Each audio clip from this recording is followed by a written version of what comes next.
Si papanakil nga imparang ti grupo ti Cordilleran Kinapintas. Kan isang sangayan na kultura iti riyon Cordillera, iti dakkel nga aktibidad anaangay iti Winnipeg, Canada. Daytoy ti report.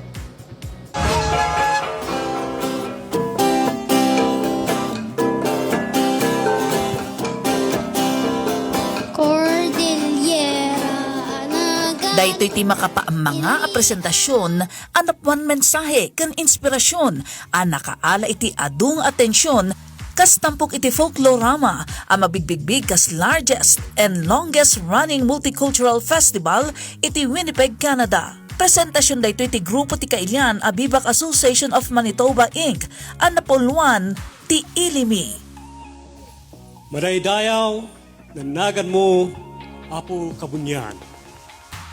Ipaay mo kuma ng bigas, proteksyon, sirib, panagpakumbaba, kapya, yagasat, isnananak. Produksyon ang magipakpakita iti kinapintas ti Cordillera kanti may pampanakal a kultura daytoy. Nagsentro iti love story iti may sa babae ken lalaki no sa dino ti lalaki ket nagturong iti Canada para iti nasaysayat ang masakbayan para iti imbati na nga ay ayatan na. Ditoy impakita dadag iti karit no kasano ti mayadayo iti patpatgan iti biag kas iti iliw amarik na iti maysa ket maysa ngam iti maudi ket nagkinita damot laeng. Like home. Tampok iti presentasyon ti blending iti creative ethnic choreography, traditional cultural dances, ken indigenous songs, a popular ken original a komposisyon. Dakkel ti partisipasyon ditoy dagiti ubing ken agtutubo iti presentasyon da iti Mabuhay Pavilion as sagot ti the Philippine-Canadian Century of Manitoba ngay datuluan ti Cordilleran a presidente ani Virgie Gayot. Daytoy a presentasyon panggap iti ayat namnama sakripisyo ken pagtaengan ket nakaalamot iti atensyon manipot kini Philippine Honorary Consul Ronaldo Opina iti Winnipeg, Manitoba. Very similar ang story sa mga kababayan natin. Pati ako, napaka-ana lang ako to sa pagpanood ko. Kastamot tinarik na dagiti dadumapay ang nakabuya.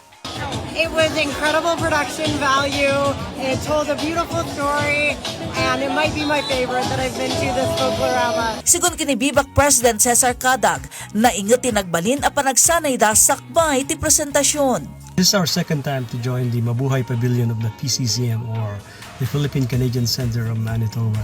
We played 6 shows altogether, 3 on Sundays and 3 on a Monday, and it starts usually at 6 o'clock p.m. Sigun mo't iti advisor iti grupo ani Marife Cadag, dakkel ti akam ti Folklorama, iti panang pabilag iti cultural identity nang runa kadag iti agtutubo.